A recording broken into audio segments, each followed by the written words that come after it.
My name's Darian Worden. I'm an individualist anarchist. I live in New Jersey currently, up here for the weekend. I have a website, darianworden.com, and I do columns at Center for a Stateless Society, c4ss.org, and I also do a radio show with File and a couple other people who are going to be up here this weekend called Thinking Liberty, just at thinkingliberty.net.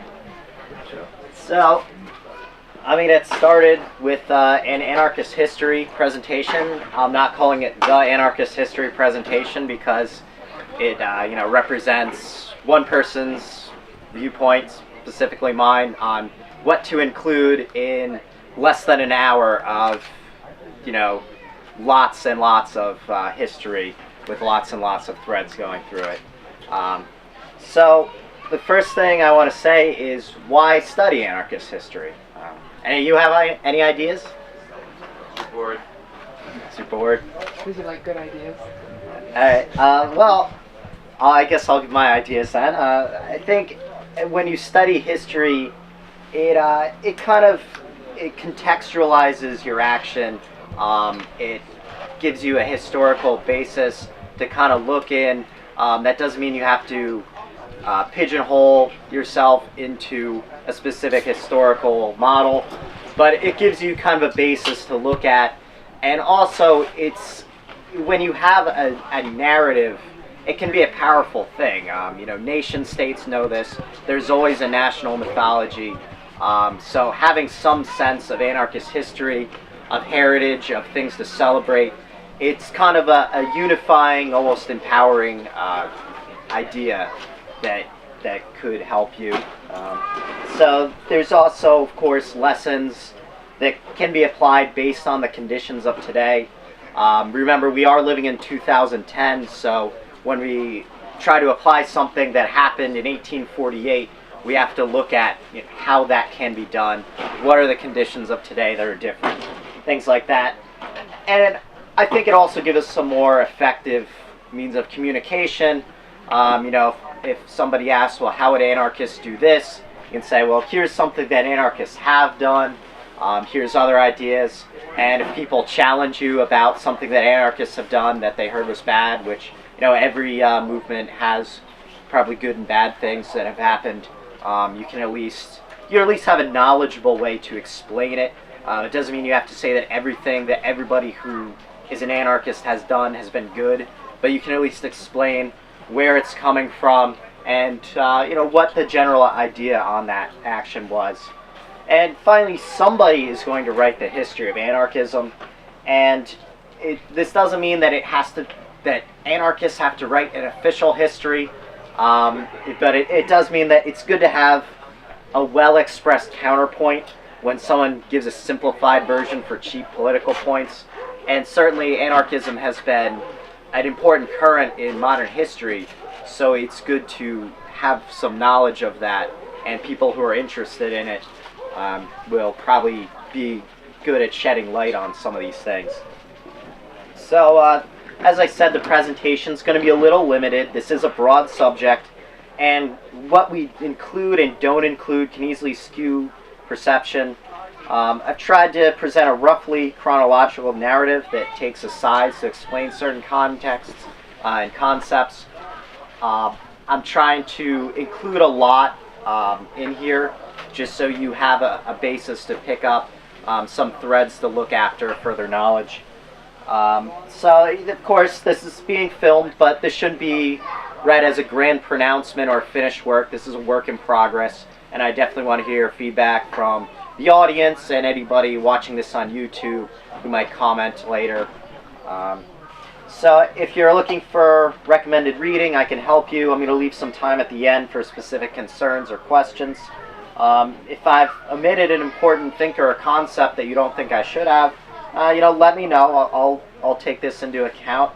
And keep in mind that everybody changes their views over time. This does include anarchists.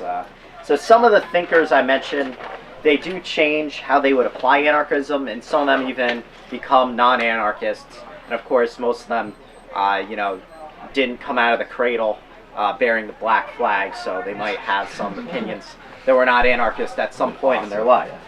And once again, when we study history, it's very easy to get caught up in this glorious past, trying to relive something. But we should really be focused on the glorious future ahead of us. What are we going to do in 2010?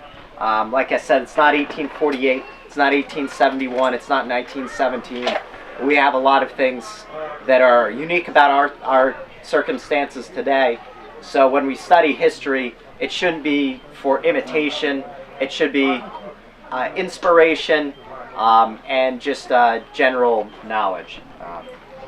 So what is the history of anarchism? I'm going to describe this as an impulse or practice, and also as a defined ideology. There's a practice in history and an articulated idea that is the ism. And these start to be woven together as thinkers and actors get more consistently libertarian, that is, more consistently concerned with individual liberty. So let's start here. The development of the state is a history of bloody conquest and exploitation. The prevailing social and economic conditions surrounding the state have reflected this history.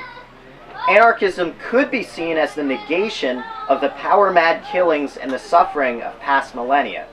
But it is also a positive stand for a world of freedom and solidarity, a world of creativity restrained only by the obligation that we not invade the liberty of others to flourish in the development of their individual personhood.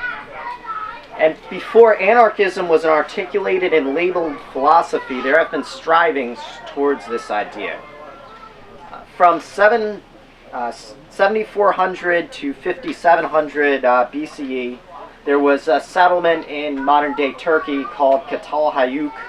It was a Neolithic settlement. There were approximately 10,000 people there, packed in a relatively short area.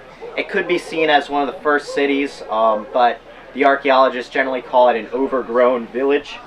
And it appears to have been an relatively egalitarian society of autonomous extended families, and they had long trade routes. They picked up obsidian, among other things, from far away. But I'd caution against being too sure of speculation, and I don't want to get the idea that there's this anarchist Eden back there. There was some golden age in the past. It's possible that it was, but I haven't read that much of the history by the archaeologists who are involved. You can look this up online. I'll give you the spelling if you want. A lot of it hasn't been excavated, so I wouldn't jump to speculation about this, but it's certainly an interesting case that bears more study. And something that's recently come to the attention of, people studying social conditions is zomia, which is actually, the word zomia is used to describe a region, mostly in Southeast Asia, in the highlands, where the reach of government and sometimes a lot of things we would consider modernity have not reached.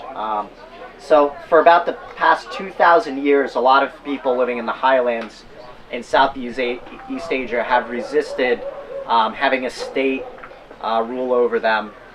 There's a lot of kind of local communities, local economy, and they try to keep away from the state. So this could be another area to look at. Again, that's over the past 2,000 years this has developed.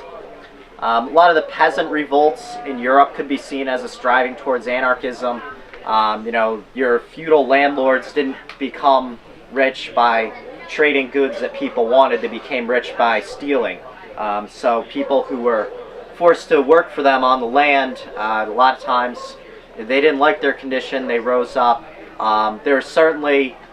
It wasn't real anarchism most of the time that you see, but it's kind of a striving towards this idea.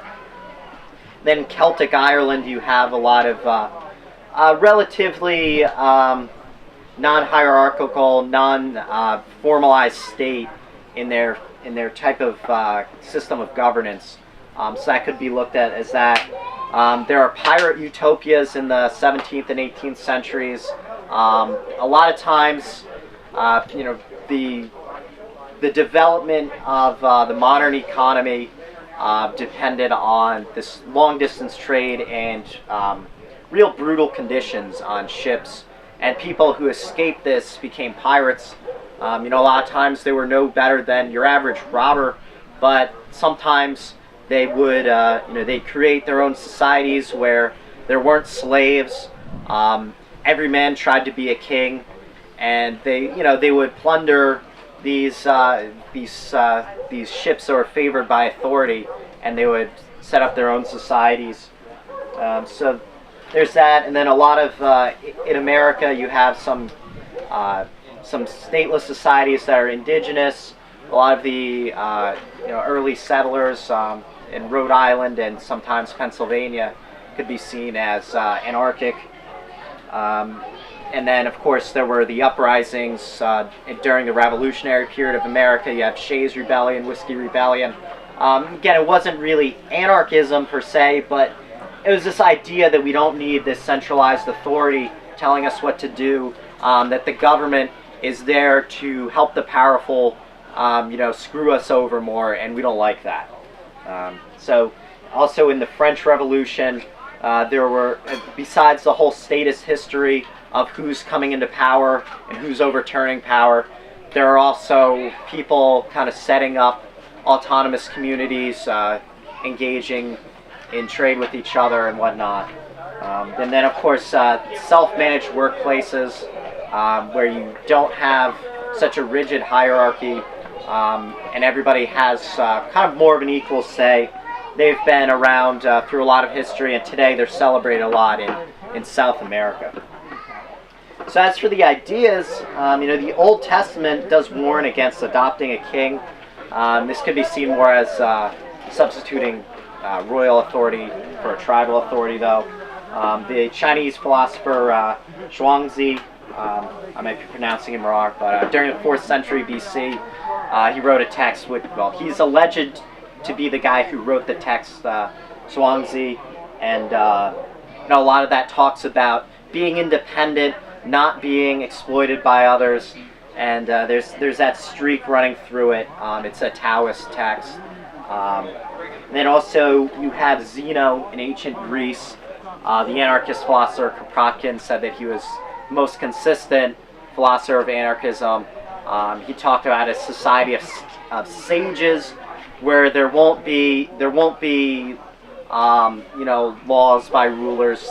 There won't be a separation of the temple and the gymnasium, and people will be relatively equal. Of course, imperfect ideas. Thomas Paine, one of the American revolutionaries, he had the idea that society is a blessing, and government even is at the very least a necessary evil, but it's always evil. So you can see kind of that streak coming through there. And then William Godwin in the 1790s he's often seen as one of the founders of the idea of anarchism, even though he didn't use that name. But one of the first anarchists in history, he didn't use the word again. He called himself a peaceful revolutionist, is Josiah Warren. And he had participated in Robert Owen's utopian New Harmony community, and he found that the problem with that community was that it wasn't individualist enough, that the idea of people working for the common good was great and all, but it needed to be more respectful of individuality, individual autonomy.